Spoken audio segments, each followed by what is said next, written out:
Hello दोस्तों, कैसे हैं आप सभी। तो आप सभी की तैयारी बहुत बेहतरीन चल रही होगी। और आप सभी को पता है कि अभी बैक टू बैक एमपी केवीवीसीएल का भी रिजल्ट आया है, आरएचसीबी का भी रिजल्ट आया है, और बहुत सारे स्टूडेंट जो हमारे सेलेक्ट हुए हैं। तो आज मैं आप सभी को गाइडेंस प्रोवाइड कराने के लिए एमपी केवीवीसीएल के अंदर जो हमारे यहाँ से सिलेक्शन हुआ है वो है आपके पास में नयन। और इन्होंने जो है एक नहीं, इन्होंने अभी बैक टू बैक दो एग्जाम निकाले। और होप्सो आने वाला आरआरबी जेई का एग्जाम है, वो भी ये निकालेंगे फिक्स से। तो नयन, पहले तो सबसे पहले आपको बहुत बहुत बधाई हो, कॉन्ग्रेचुलेशन कि थैंक यू आपके सर, पास में थैंक अभी यू। प्रेजेंट में दो चॉइस है। और होप सो मैं चाहता हूँ कि आप आगे जाकर और भी बड़े जो मुकाम है वो आप हासिल करें। Thank you so much sir, thank you so much sir. तो बेटा मैंने कैसा कभी लग। सोचा नहीं था कि आपसे साथ इतना इंटरेक्शन होगा, कभी सोचा नहीं था। यूट्यूब पे आपकी पहले जो क्लासेस देखी थी उसमें ऐसा लगता है कि टीचर्स से इंटरेक्शन होना बहुत बड़ी चीज है, क्योंकि आपके बहुत सारे लाइक्स, फॉलोअर्स बहुत सारे होते हैं। तो ऐसे आप पर्सनल टाइम मुझे दे रहे हैं, बहुत बड़ी बात है आपके लिए नहीं, और मेरे लिए भी। मैंने तो आपको बोला था हमेशा कि जो भी स्टूडेंट सेलेक्ट होंगे मैं एक बार इंटरव्यू जरूर लूंगा जैसे टाइम मिलेगा, जी क्योंकि जी जी। काफी दिन से बहुत ज्यादा बिजी था। बट हाँ, आज टाइम मिला तो मैंने कहा चलिए गाइडेंस जरूरी है। बहुत सारे स्टूडेंट बोल भी रहे हैं एमपी वाले की सर जी आगे जी। फ्यूचर में भी वैकेंसी आएगी, हमें कैसे कैसे पढ़ना चाहिए। तो अगर हम बात करें तो यहाँ पर जो भी स्टूडेंट, अच्छा आप एक बार अपनी जर्नी के बारे में थोड़ा सा बताइए कि कब से आपने पास आउट हुए हैं, कब जी। से आप प्रिपरेशन कर रहे हैं। एक्चुअली मेरा पास आउट ईयर है 2020। और फिर उसके बाद मैंने 2 साल का मास्टर्स किया है। 2022 में मैंने मास्टर्स हम्म। कंप्लीट कर लिया। तो 2020 में जब हम लोग पास हुए थे, उस टाइम कोविड सिचुएशंस थी। पर हम्म। उस टाइम, उससे पहले मैंने गेट की भी कोचिंग कर रखी है पहले ही। जब हाँ हम लोग हाँ। इंजीनियरिंग में थे तभी हमने गेट की कोचिंग कर रखी है। तो उस बेसिस पे 2020 में मेरा गेट इतना कुछ अच्छा नहीं गया था, फर्स्ट अटेम्प्ट ही था। तो उस हम्म। टाइम इतना अच्छा नहीं था, पर स्टिल इतने मेरे स्कोर थे कि मैं एनआईटी में एडमिशन ले पाऊँ। तो उस हिसाब से मेरा एनआईटी भोपाल में सिलेक्शन हुआ मास्टर्स के लिए। फिर फिर सेकंड वेव जब आती है 2021 में, तब मैंने सीएचएसएल का फॉर्म भरा था। हम्म। याद है, सीएचएसएल। और फिर मैंने सोचा था कि शायद नॉन टेक की तरफ भी एक बार कोशिश करना चाहिए। और उस टाइम हम लोग का सेमेस्टर ब्रेक था, सेकंड सेम हमारा ओवर हो चुका था।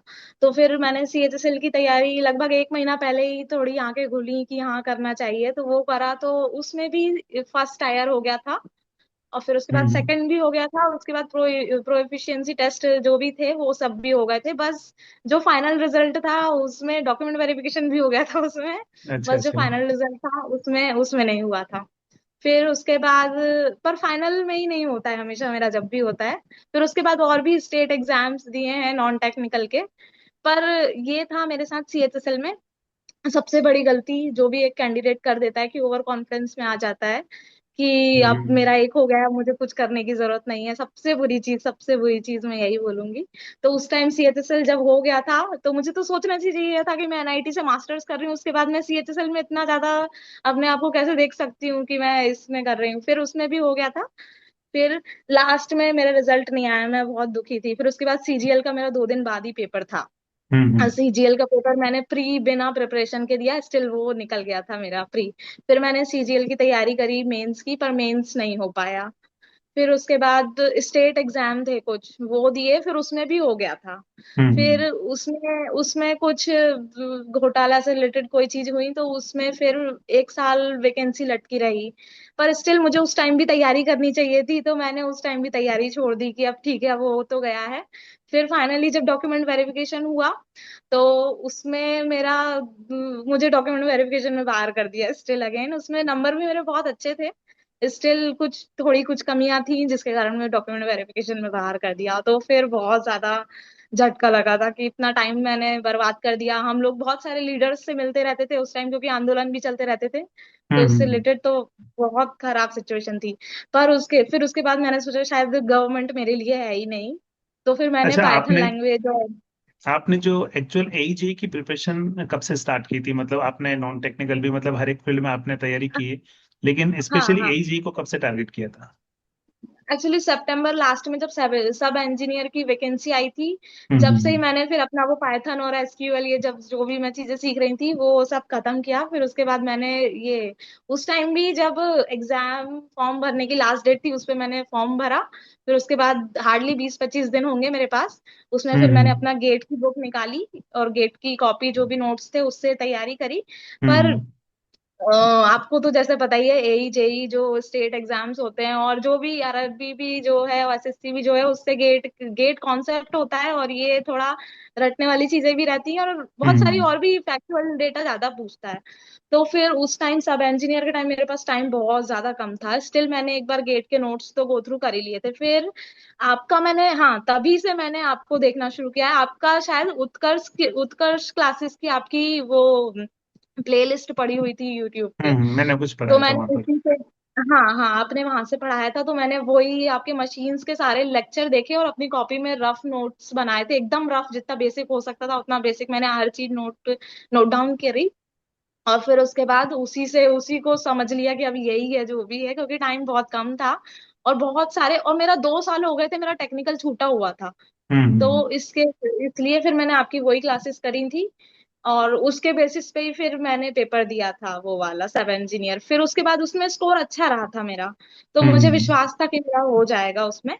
पर स्टिल उसमें नहीं हुआ था फर्स्ट टाइम में। आई थिंक फिर जब वेटिंग वेटिंग लिस्ट, लिस्ट में आपका रह गया था हाँ ना। हाँ, उसमें मेरा ये जो भोपाल दुग्ध संघ मर्यादित है, उसमें हाँ। मेरी 2 वेटिंग थी। भोपाल में, उज्जैन में मेरी सीनियर टेक्नीशियन के लिए मेरी उज्जैन में एक वेटिंग थी।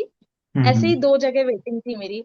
तो उसमें भी अब थोड़ा डिसअपॉइंटमेंट तो था, पर ठीक है कि अब क्योंकि वेटिंग का कोई जरूरी नहीं है, वैकेंसी बहुत कम थी उसमें। हम्म पूरे एमपी में ऑलमोस्ट 15 सीट्स होंगी बस, इससे ज्यादा नहीं थी। हम्म तो फिर उसमें डिसअपॉइंटमेंट तो था।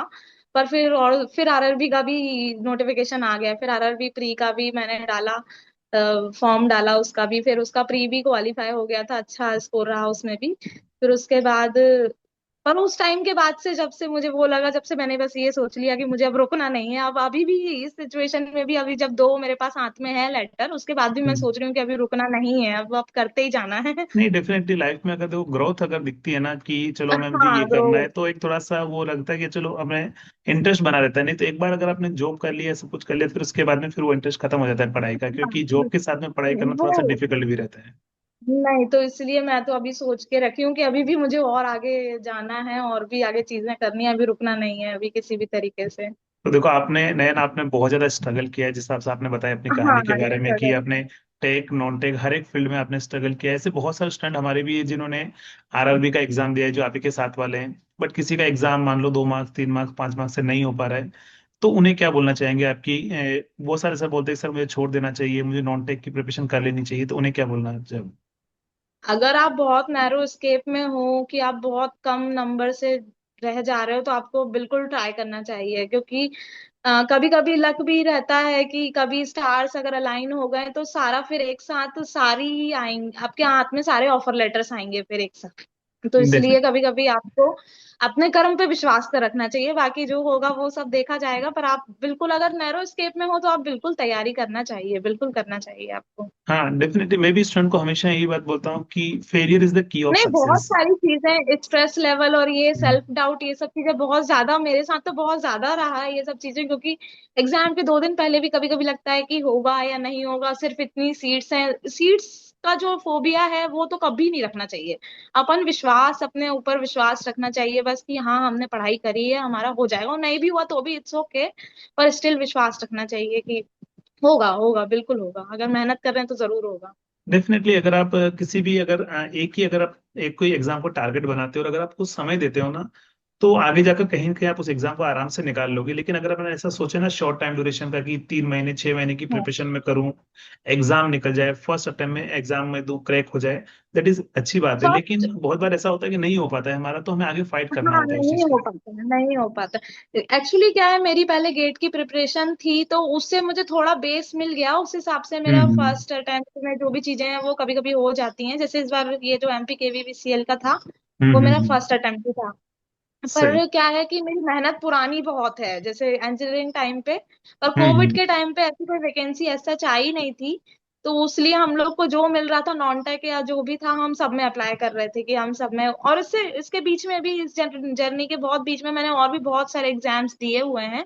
जैसे कि हम्म उसमें एयरपोर्ट अथॉरिटी में भी मैंने इससे पहले 2023 में जब वैकेंसी आई थी तब उसमें भी दिया था, पर स्टिल उसमें नहीं हुआ था। उसमें भी ज्यादा वो नहीं रहा था गैप। फिर पर और भी बहुत सारे एग्जाम्स दे रखे हैं मैंने जिसमें नहीं हुआ है। पर उसके हम्म। बाद यही है कि कभी मेहनत करते रहो, स्टार्स जब अलाइन हो जाएंगे या जो भी है, हो जाएगा, बिल्कुल होगा।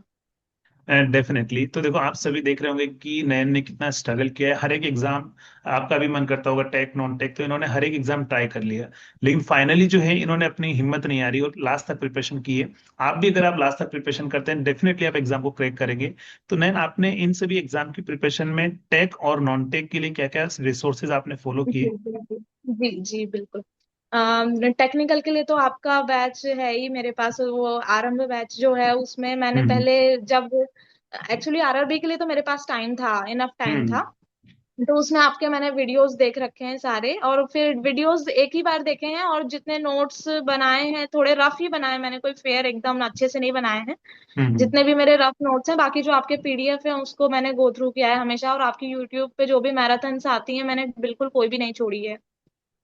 सारी मैराथन्स मैंने अटेंड करी रखी है। और आपका फास्ट ट्रैक जो कोर्स था वो भी मैंने किया है। और मुझे जो जो हम्म। सोर्सेज, मैंने अपनी गेट के जो नोटबुक हैं उनको भी रेफर किया है जब जब, और उसमें भी मेरे कुछ कुछ मैं हमेशा पेज छोड़ देती हूँ बीच में, बाद में जैसे सही। टॉपिक खत्म हुआ उसके बाद 2 पेज छोड़ देती हूँ, कि जो भी इंपॉर्टेंट पॉइंट्स हैं, क्या मोबाइल में अगर स्क्रीनशॉट लेते हैं अपन, उनको गो हम्म। थ्रू करना थोड़ा मुश्किल होता है, पर कॉपी में लिखा रहता है तो वो आसानी से अपन गो थ्रू कर सकते हैं। तो इसके लिए मैंने कॉपी के 2 पेज, जैसे टॉपिक खत्म हुआ 2 पेज छोड़े, और उसमें लिख लेती थी मैं जैसे भी जो भी रहता था। तो हम्म। उसको रिवाइज करने में और रिवीजन करना ही पड़ता है, वो तो जो भी चीज पढ़ो, क्योंकि जो हम लोग इंजीनियर्स पहले गेट की कोचिंग करते थे तो हमको रटने का बहुत कम वो रहता था। रटने का बहुत, मतलब फैक्चुअल डेटा याद ही नहीं होता था, पर उसके लिए फिर बार बार बार बार बार बार रिवीजन करना पड़ता है। हाँ, और नॉन थ्योरेटिकल को टेक के स्ट्रॉन्ग लिए, करना है तो यही है, थ्योरेटिकल तो बार बार हाँ मल्टीपल टाइम्स रिवीजन करोगे तो थ्योरी स्ट्रांग होगी, हाँ अदरवाइज हाँ नहीं होगी। हाँ, कोई भी जो फैक्चुअल डेटा है उसको बार बार रिवीजन करना पड़ता है। और नॉन टेक के लिए अम, मैंने जैसे कि सीजीएल की तैयारी हम्म। कर रखी है, तो उसके लिए मुझे नॉन टेक में ज्यादा ध्यान देना नहीं रहा। इसमें हम्म। साइंस एक नया सब्जेक्ट जुड़ता है, तो उसमें एक यूट्यूब पे साइंस मैग्नेट करके एक चैनल है। हाँ हाँ। तो और मैंने पहले तो मैंने एक एनसीईआरटी की बुक, जैसे कि एनसीईआरटी की बुक ले ली थी, वो पढ़ी मैंने सबसे पहले तो। फिर वैसे उसके बाद अगर कई कई बार कहीं, एनसीईआरटी भी अगर अच्छे से पढ़ लो तो भी हो जाता है, एनसीईआरटी से ही मैक्सिमम हाँ चीज पूछी हाँ, जाती है। क्या मुझे क्या कभी कभी पहले ऐसा ही लगता था कि यूट्यूब पे अगर क्लासेस देख रहे हो तो टाइम वेस्ट जा, क्योंकि बच्चे भटक जाते हैं उसमें हाँ, कभी डेफिनेटली। कभी।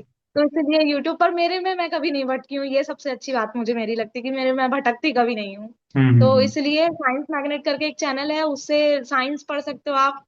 उनने भी जब आरआरबी का लास्ट 10 दिन बचे थे तो रोज उनने मैराथन कराई थी, वो भी मैंने अटेंड कर रखी है।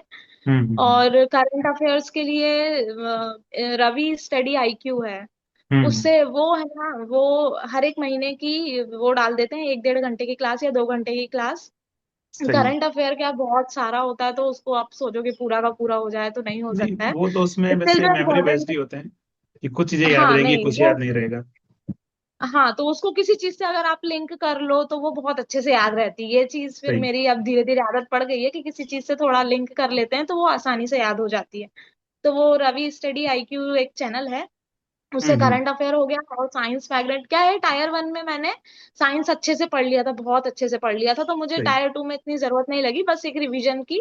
बाकी एनसीईआरटी मैंने 10th की बहुत अच्छे से पढ़ चुकी हूँ, 11th 12th का भी थोड़ा थोड़ा देखा है, पर इतने अच्छे से नहीं 11th 12th, पर 10th तक की मैंने बहुत अच्छे से एक एक लाइन मैंने उससे पढ़ा है, बहुत अच्छे से पढ़ा है उसको। और बस्ती बाकी जो भी ये हिस्ट्री ज्योग्राफी है जो भी है, इन सबको मैंने अब नहीं देखा, क्योंकि सीजीएल की तैयारी के टाइम मुझे वो बहुत अच्छे से सारी चीजें थी।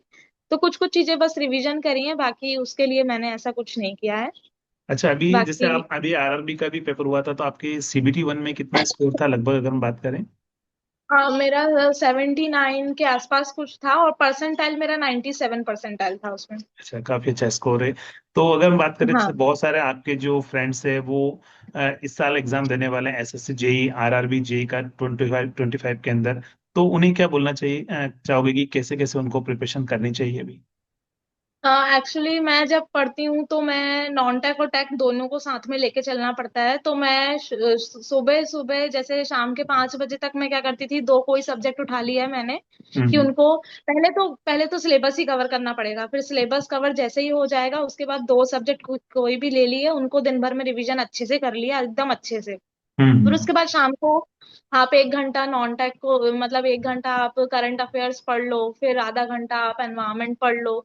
एनवायरमेंट में भी आपने करवा ही रखे हैं कुछ कुछ चीजें।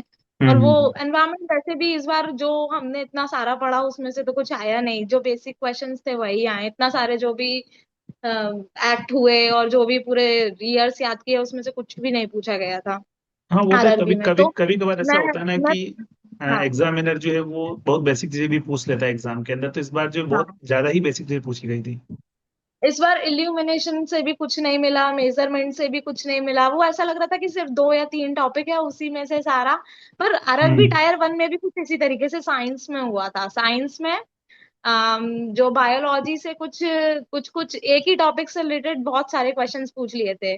और लेंस से रिलेटेड एक ही, हम मेरी शिफ्ट में लेंस से रिलेटेड ही सारे क्वेश्चन पूछ लिए थे। उसमें कुछ कुछ टॉपिक को उन्हें टच ही नहीं किया और कुछ कुछ को बहुत उसी में ही सारे क्वेश्चन पूछे हैं। तो वो क्या है कि तो एग्जामिनर एक्चुअली आजकल टाइम थोड़ा सा डिवाइड वो एग्जामिनर जो है वो मेहनत नहीं करना चाहते हैं ना, वो सोचते हैं कि चलो एक टॉपिक उठाया 5 क्वेश्चन दे दिए यहीं से। तो उसमें स्टूडेंट का जो हाँ, रियल में मेहनत करने वाले होते हैं ना लॉस उनका बहुत होता है। उनका लॉस हो जाता है बहुत ज्यादा। अब अगर इसमें क्या पूरा एक हम्म। पूरी अच्छे से तैयारी करो और वही टॉपिक अगर छूट जाए धोखे से तो फिर वो बहुत लॉस हो जाता है। और पर टेक और डेफिनेटली। नॉन टेक में आप एक प्रॉपर टाइमिंग का डिवीजन कर लो। मैं जैसे 5 बजे के बाद मैं बैठ जाती थी थोड़ा रिलैक्स करके कि मेरे को नॉन टेक करना है मुझे। तो हम्म। नॉन टेक के लिए मैं एक दिन 2 दिन, एक दिन करंट अफेयर पढ़ा, फिर दूसरे दिन जैसे 2 घंटे या 3 घंटे ही पढ़ना है तो एक दिन करंट अफेयर, दूसरे दिन फिर, क्योंकि उनको रिवीजन भी उनका साथ चलता रहता है फिर। नहीं डेफिनेटली और रिवीजन नौ तो बहुत बजे ज्यादा जरूरी है। जितना रिवीजन हाँ, नहीं नौ करेंगे बजे के बाद फिर डेफिनेटली। रात के 9 बजे के बाद फिर जो भी दिन भर पढ़ा है उसकी एक समरी बनाओ और पूरा रिवीजन करो, तो फिर वही इतने में तो टाइम कब खत्म हो जाता है पता नहीं चलता है बिल्कुल। हाँ नहीं अभी इतना सारा पढ़ना है टेक नॉन टेक, तो दिन का तो पता ही नहीं चलेगा कैसे निकल जाएगा। वही वही नॉन टेक में तो इतनी सारी चीजें हैं, हिस्ट्री भी, ज्योग्राफी भी, फिर भले एक क्वेश्चन आए पर still you have to go through that all these things. हाँ डेफिनेटली। अगर जैसे हम बात करें एसएससी और इनमें जो अपना जीके वाला पोर्शन है, उसमें करंट अफेयर ज्यादा पूछा जाता है या स्टैटिक जीके ज्यादा पूछा जाता है अपने को? करंट अफेयर्स ही ज्यादा पूछा गया था। हिस्ट्री के शायद कल दो दो ही क्वेश्चन होंगे, हिस्ट्री के ज्यादा क्वेश्चंस नहीं थे। पर करंट हम्म। अफेयर ज्यादा पूछा जाता है। और साइंस जैसे रेलवेज के जो एग्जाम है उसमें साइंस पूछा जाता है ज्यादा। तो वही हम्म। चीज है। डेफिनेटली। तो जो भी स्टूडेंट है देखो, आप तैयारी अगर आप कर रहे हैं तो मेन चीज मैं आपको ये बोलना चाहूंगा कि आपको कंसिस्टेंट रहना पड़ेगा। रेगुलरिटी आपको मेंटेन कंसिस्टेंसी तो बिगड़ते हैं। और रेगुलरिटी आपको मेंटेन करनी पड़ेगी कि आप ऐसा नहीं कि आज पढ़ लिए फिर 2 दिन नहीं पढ़ाई किए। आप अगर रेगुलर रहते हैं तो आपका इंटरेस्ट बना रहेगा टेक्निकल में, लेकिन अगर आपने एक बार टेक्निकल बीच में छोड़ दिया तो मेरा ऐसा मानना है कि उसको फिर से पकड़ने में बहुत टाइम लग जाता है अपने को ट्रैक पर आने पे। यस सर, जैसा मेरे साथ हुआ, मैंने उस टाइम छोड़ ही दिया था, नॉन टेक के पीछे चले गए थे। तो हम्म। ऐसा लगता था कि टेक्निकल बहुत बड़ी चीज है, अब नहीं पढ़ पाएंगे, कभी नहीं पढ़ पाएंगे। पर एक बार जब वो जोश फिर से वापस आ गया कि अब सिर्फ 20 दिन बचे हैं या सिर्फ 25 दिन बचे हैं और आपको करना हम्म। ही है, अब कोई चॉइस नहीं है, तो फिर हो भी जाता है। ऐसा नहीं है नहीं होता है, हो जाता है। पर still you have to work consistent, तो आपको होना ही पड़ेगा किसी भी तरीके से। हाँ क्योंकि अभी तो इस बार 2025 के लिए अभी एसएससी में 5 मंथ है, आरआरबी का अभी तक 6 to 7 मंथ है। तो 6 to 7 मंथ मेरे हिसाब से अगर कोई बिगनर अभी से स्टार्ट करता है तो क्या इनफ है एग्जाम के लिए, प्रिपरेशन के लिए? बहुत इनफ है, बहुत इनफ है। आप बिल्कुल, आप डे को बहुत अच्छे से डिवाइड करो और बहुत अच्छे से पढ़ो, अच्छे से टाइम यूटिलाइज करो। आप बिल्कुल, आप 3 महीने में भी बहुत कुछ कर सकते हो। 3-4 महीने बहुत मोर देन इनफ है। बस आपको टाइम को प्रॉपर यूटिलाइज करना है, अच्छे से रिवीजन करते रहना है। ये नहीं कि आपने थोड़ा पढ़ा और फिर आपने छोड़ दिया तो फिर तो वो तो वॉइड क्रिएट एक बार हुआ तो वो बड़ा ही हो जाता है वॉइड। इसलिए आपको रिवीजन तो करना ही पड़ेगा। तीन चार हाँ महीने बहुत मोर देन इनफ है। डेफिनेटली 3 4 महीने, मतलब मैं मैक्सिमम बोलता हूँ कि 6 मंथ अगर आपके पास में है तो आप हाँ, आराम से सिक्स एग्जाम को क्रैक कर मंथ लोगे। 6 मंथ में तो आप कोई भी एग्जाम क्रैक कर सकते हो। बहुत डेफिनेटली। कुछ भी कर सकते हो। तो थैंक यू सो मच नयन, आपने अपना टाइम दिया है और स्टूडेंट को इतना मोटिवेट किया है। बाकी अपन मिलेंगे बहुत जल्दी, मैं प्लान करूंगा आपसे मीटअप का। तो मैं आपको बुलाऊंगा भी यस, सभी को और अपन श्योर सेलिब्रेशन श्योर। जरूर करेंगे, क्योंकि आरआरबी का भी रिजल्ट आएगा तो मेन रिजल्ट वो भी आना बाकी है। हाँ, आरआरबी मेन उसी का वेटेड है बहुत ज्यादा। अब देखते हैं उसमें क्या होता है। नहीं डेफिनेटली होगा आपका, क्यों नहीं होगा, क्योंकि आपका पेपर जैसा आपने बताया कि आपका आरआरबी सीबीडीयू का पेपर भी अच्छा गया है। तो डेफिनेटली वहां पर भी होगा। और मैं हमेशा ही बोलता हूँ स्टूडेंट को कि अगर आपकी एक जॉब निकल गई तो ये मान के चलिए आप लाइन से सारी जॉब निकलेगी आपकी, और फिर आपको चूज ये करोगे कि ऐसा कहाँ ही जाना होता है। है। हम्म। ऐसा ही होता है एक बार, क्योंकि तैयारी जिसकी अच्छी है वो सारे एग्जाम क्रैक कर ही लेगा।